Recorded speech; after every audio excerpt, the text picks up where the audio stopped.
Okay Telugu view పాయింట్కి తిరిగి స్వాగతం. బండి సంజయ్ కుమార్ ఎప్పుడు ఏదో ఒక వివాదంలో ఉంటూనే ఉన్నాడు.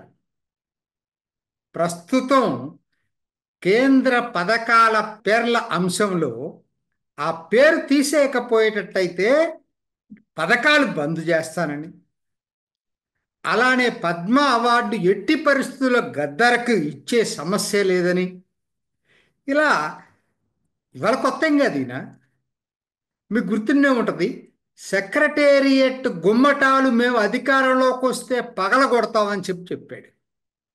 పాత బస్తీ మీద సర్జికల్ స్ట్రైక్ చేస్తామని చెప్పాడు. అంటే సోషల్ మీడియాలో ఇలా మాట్లాడితే ఒక సెక్షను ఓ ఆహా ఓహో అంటారు. అందుట్లో ఇదేం లేదు. కానీ ఒక రాష్ట్ర స్థాయి అధ్యక్షుడు ఇలా మాట్లాడటం వల్ల న్యూట్రల్గా ఉండేవాళ్ళు, బీజేపీకి దగ్గర కావాలనుకునే వాళ్ళు మాత్రం ఖచ్చితంగా ఒకటికి రెండు సార్లు ఆలోచించుకునే పరిస్థితిలో పడేస్తాడు. ఆయన రాష్ట్ర అధ్యక్షుడిగా చేశాడు. ఒక ఉదాహరణ చెప్తాను, ఇటీవల కాలంలో జరిగింది. పవన్ కళ్యాణ్ ఇంటర్వ్యూలో విలేకరులు అడిగిన దాని మీద ఓ పత్రికా సమావేశంలో వచ్చినప్పుడు ఆ ఫ్లోలో రేవంత్ రెడ్డిని ఒకటి రెండు మాటలు అప్రిషియేట్ చేసి ఉండొచ్చు. కానీ వెంటనే బండి సంజయ్ పవన్ కళ్యాణ్ మీద లంఘించుకున్నాడు. అవసరమా? పవన్ కళ్యాణ్ ఇవాళ దక్షిణాదిలో బీజేపీకి అత్యంత మిత్రుడు. ఒక విధంగా హిందూస్ ఇవాళ దక్షిణాదిలో ఐకాన్గా చూస్తున్నారు పవన్ కళ్యాణ్ని. సనాతన ధర్మాన్ని రక్షించే వ్యక్తిగా చూస్తున్నారు. జరుగుతూ ఉంటాయి, మాట్లాడే దాంట్లో ఫ్లోలో వచ్చినంత మాత్రాన వెంటనే ఎవరంటే అది ఒక స్థాయి. మనకి కింద లెవెల్లో ఎన్నో మాట్లాడుకుంటుంటాం క్యాజువల్గా, అలా మాట్లాడకూడదు. ఆయన ఒక మెచ్యూరిటీ తోటి మాట్లాడాల్సిన అవసరం ఉంటుంది. సరే, ఎందుకు నేను చెప్పాల్సి వస్తుందంటే, బండి సంజయ్ కుమార్ మీద నాకు వ్యక్తిగతంగా మంచి అభిప్రాయం ఉంది. ఎందుకనంటే అతను ఎలిటిస్ట్ కాదు, పై లెవెల్లో ఉండే ఆయన కాదు, గ్రౌండ్ లెవెల్ వర్కర్స్ యొక్క మనోభావాల ప్రకారంగా నడుచుకునే వ్యక్తి, పోరాట యోధుడు. ఈ రోజు కూడా క్రింద లెవెల్ కార్యకర్తల కోసం ఏ పనైనా చేయటానికి సిద్ధపడతాడు, జైలుకి వెళ్ళటానికి కూడా సిద్ధపడతాడు. అది అప్రిషియేట్ చేయాల్సిన క్వాలిటీ బండి సంజయ్ కుమార్లో. అందుకనే ఆయన పోరాట యోధుడు. కాకపోతే మాట్లాడేటప్పుడు అది మరి ఇమ్మెచ్యూరిటీ అంటామా, లౌక్యం లేకుండా మాట్లాడటం అంటావా నాకైతే తెలియదు. కానీ మొత్తం మీద మాత్రం ఎప్పుడు వివాదం, ఏదో ఒక వివాదం తీసుకొస్తున్నాడు. ఇప్పుడు వద్దామండి, అసలు ఈ రెండు పథకాల గురించి ఆయన మాట్లాడాడు కదా. కేంద్ర పథకాలకు పేర్లు పెట్టడం ఒకటి, గద్దర్కి పద్మ అవార్డు ఇవ్వటం అనేది ఒకటి. ఈ రెండింటి మీద మనం ఇవాళ కాన్సన్ట్రేట్ చేద్దాం. ఈ రెండిట్లో కేంద్ర పథకాల పేర్లు ముందుగా మాట్లాడుకునేటట్టయితే, కేంద్ర పథకాల్లో రెండు రకాలు ఉంటాయి. ఒకటి సెంట్రల్ స్కీమ్, అంటే 100% ఫండింగ్ అనేది సెంట్రల్ గవర్నమెంట్ ఇస్తుంది దానికి. రెండోది సెంట్రల్లీ స్పాన్సర్డ్ స్కీమ్, అంటే కేంద్ర ప్రాయోజిత పథకం. ఇందుట్లో కేంద్రం వాటా ఉంటుంది, రాష్ట్రం వాటా ఉంటుంది, ఇద్దరు కలిసి ఆ పథకాన్ని ఇచ్చేస్తారు. మరి బండి సంజయ్ రెండింటి విషయంలోనూ మాట్లాడినట్టుగా నాకు అనిపిస్తుంది. రెండిట్లో అనేసరికి మీరు మన రాష్ట్రం ఇప్పుడు వాళ్ళ ఆ ఇక్కడ ఉన్నటువంటి తెలంగాణ ప్రభుత్వమే కాదండి, ఏ పార్టీ ప్రభుత్వం అయినా చూసుకోండి, ఇది నేను అంతకుముందు కూడా వీడియో చేశాను, అనైతికమని చేశాను. ఎందుకంటే నువ్వు డబ్బులన్నీ నీ సొంత డబ్బులు ఇస్తున్నట్టుగా భ్రమిస్తున్నావు జనాల్ని. అది కరెక్ట్ కాదు. అది ఖచ్చితంగా నేను కూడా ఒప్పుకుంటా. పర్టికులర్గా రేషన్ విషయంలో ఒకసారి నిర్మలా సీతారామన్ వస్తేనే చూసింది. మరి అందు చిన్న విషయం కాదు కదా, 80 కోట్ల మందికి వేలాది కోట్ల రూపాయలు అతిపెద్ద భారీ బడ్జెట్ తోటి ఇస్తున్న గరీబ్ కళ్యాణ్ యోజనకి మరి వీళ్ళ క్రెడిట్ తీసుకోవటంలో అర్థం లేదు. ఒకవేళ తీసుకోవాలనుకుంటే మోడీ తీసుకోవాలి. అయినా మోడీ కూడా ఆయన పేరు పెట్టుకోలేదే, గరీబ్ కళ్యాణ్ యోజన అని పెట్టాడు, పేదవాళ్ళకి ప్రణాళిక అని పెట్టాడు తప్పితే ఆయన పేరు పెట్టుకోలేదు. కానీ ఇక్కడ ఏం చేస్తున్నారంటే కేంద్ర పథకాలని తమ సొంత పథకాలుగా ప్రకటించుకుంటున్నారు. కొంతమంది అయితే ఇంకొక అడుగు ముందుకెళ్తున్నారు. ఇప్పుడు ఆయుష్మాన్ భారత్ ఉంది.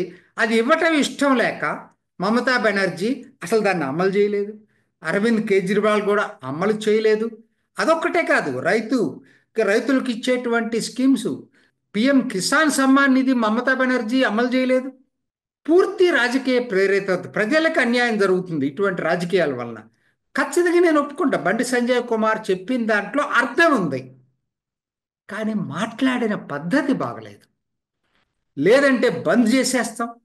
రెండోది, రెండు పథకాలని కలపకూడదు. ఇప్పుడు ఇళ్ళ దాంట్లో తెలంగాణలో అంతకుముందు డబుల్ బెడ్రూమ్స్ అనే దాంట్లో కేంద్రం వాటాతో పాటు రాష్ట్ర వాటా గణనీయంగా ఉంది. అది మనం మర్చిపోతున్నాం. సో కాబట్టి ఇదొక వివాదాస్పద అంశం. కేంద్ర వాటాతో పాటు రాష్ట్ర వాటా కూడా గణనీయంగా ఉన్నప్పుడు ఏ పేరు పెట్టాలి? నన్నడిగితే ఏ పేరు పెట్టాల్సిన పని లేదు. దానికి ఒక ఒక పథకానికి ఒక పేరు పెట్టి ఆ ప్రకారం ఇప్పుడు ప్రధానమంత్రి ఆవాస్ యోజనతో పాటు మీరు కూడా ఏదైనా కలపండి, రాష్ట్రానికి కూడా. సరే, అది ఆ వివాదం ఎట్టయినా ఉండండి. బండి సంజయ్ మాట్లాడిన తీరు ఎలా ఉంది? లేకపోతే పథకాలకి డబ్బులు ఇవ్వం. ఈయనెవరు? డబ్బులు ఇస్తా, మరి ఆ మాట మీద నిలబడగలడా? ఆయనకి అధికారం ఉందా? ఆయన కేంద్రంలో కేవలం ఒక సహాయ మంత్రి, అది కూడా ministry of home అఫైర్స్లో.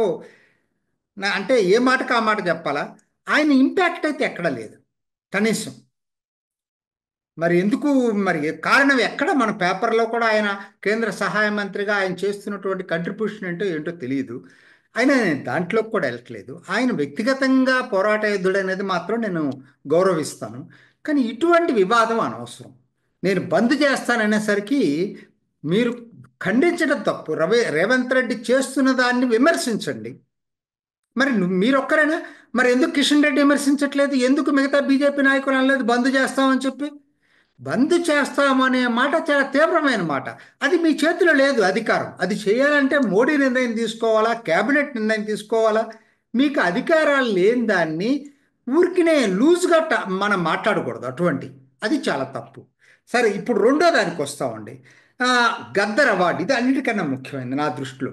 Gaddar award విషయంలో తను మాట్లాడిన దాన్ని ఏ విధంగానూ అది ఆమోదయోగ్యం కాదు. అనాలోచిత ఆవేశం అయితే అయి ఉండొచ్చు.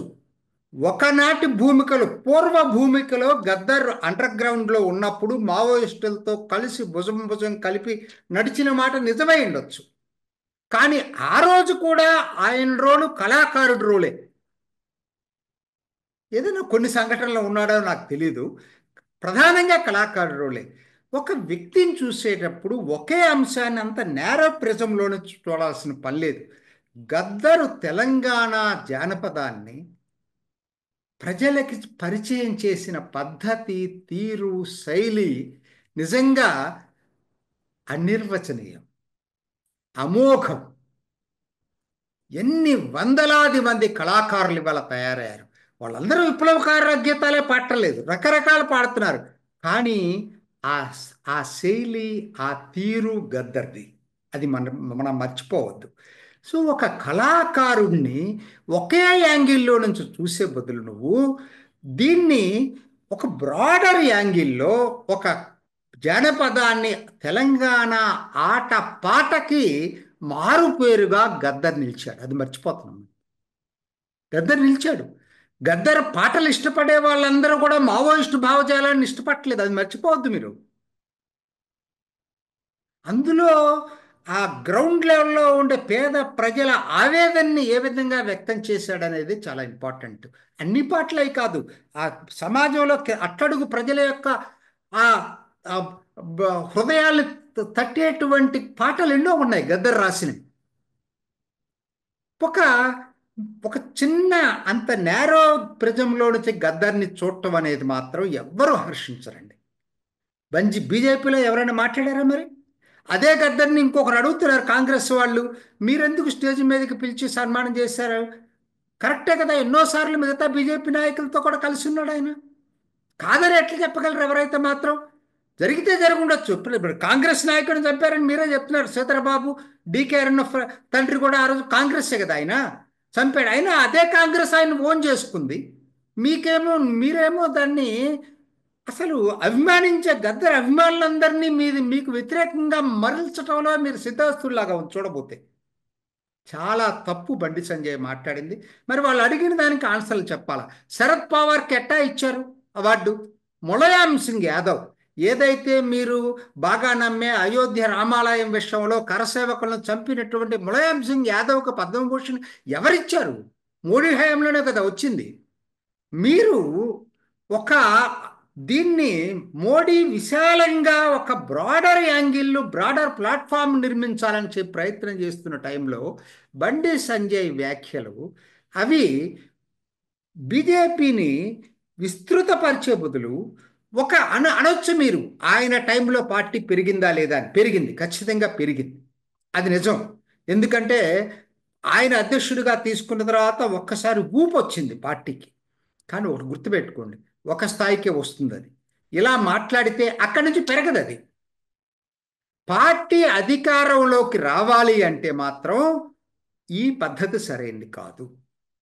పార్టీ అధికారంలోకి రావాలనుకున్నప్పుడు మీ ఆలోచన స్థాయిని విస్తృత పరుచుకోవాలా. మాట్లాడే దాంట్లో పద్ధతి ఉంటుంది దానికి. ఇప్పుడు మీకు అవార్డులు ఉన్నాయనుకోండి, ఎవరు ఇవ్వగలరండి? రాష్ట్రాలు ఒక 10 పేర్లు సజెస్ట్ చేస్తే 10 ప్రతి రాష్ట్రం అడిగినాయని కేంద్రం ఇవ్వగలదా? అయినా కేంద్రం దానికి ఒక కమిటీ ఉంటుంది. అన్ని మోడీ చూడ్డు ఇవన్నీ ఇవ్వటానికి. బండి సంజయ్ చెప్పినట్టు మేము ఇస్తున్నాం అనేది కూడా కరెక్ట్ కాదు. దానికి ఒక పద్ధతి ఉంటుంది. దానికి చాలామంది నైపుణ్యాలకు సంబంధించిన వాళ్ళు ఉంటారు దాంట్లో. దానికి మీరు రాష్ట్రాలు మీరు చెప్పాల్సిందేంటి? ఇది వాళ్ళకి తెలుసు, కాంగ్రెస్ వాళ్ళకి తెలుసు. వాళ్ళ ప్రభుత్వాలను ఇప్పుడు ఇచ్చిందా? రాష్ట్రాలు రికమెండ్ చేసినవన్నీ వాళ్ళు కేంద్ర ప్రభుత్వం పద్మ అవార్డులు ఇచ్చిందా? ఏ మాటకు ఆ మాట చెప్పాలి. ఇవాళ పద్మ అవార్డులు ఎలిటిస్ట్ నుంచి సామాన్య ప్రజలకు తీసుకొచ్చింది మోడీ. అతి సామాన్యుల్ని గుర్తించి పద్మ అవార్డులు ఇస్తుంది మోడీ. దాన్ని మీరు ప్రచారం చేసుకోండి. అంతేగాని రాష్ట్రం రికమెండ్ చేసినంత మాత్రాన్ని ఇవ్వాలని లేదు కదా. దాన్ని మీరు తెచ్చేయాల్సిన అవసరమే లేదు, కుదరదు కూడా. అన్ని రాష్ట్రం అడిగిన వాళ్ళందరికీ ఇవ్వటం అనేది కుదరదు కూడా, ఎక్కడా కూడా జరగదు. అది ఏ పార్టీ ఉన్నా కూడా జరగదు. మీరు ఆ యాంగిల్లో మాట్లాడారు. మరి రాష్ట్ర అధ్యక్షుడు కిషన్ రెడ్డి మాట్లాడట్లేదు, మిగతా నాయకులు మాట్లాడట్లేదు. మాట్లాడే దాంట్లో ఇమ్మెచ్యూరిటీ ఉండకూడదు. మాట్లాడేది వాళ్ళని అవతల వాళ్ళని రెచ్చగొట్టడానికే మాట్లాడకూడదు. మీ వాదనలో తప్పు కొన్ని చాలా మంచి మంచి పాయింట్స్ ఉంటాయి బండి సంజయ్ కుమార్ చెప్పే వాటిలో. కానీ చెప్పే తీరు శైలి మాత్రం అపరిపక్వతగా ఉంటుంది.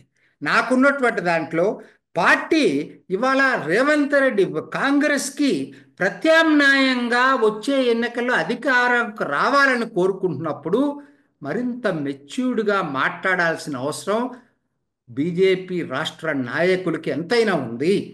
ఇది తెలుసుకొని ఇక నుంచైనా బండి సంజయ్ మెలగాల్సినటువంటి అవసరం చాలా చాలా. ఇది ఈనాటి ఓకే తెలుగు వ్యూ పాయింట్. మరొక ఎపిసోడ్లో మళ్ళీ కలుసుకుందాం. నమస్తే.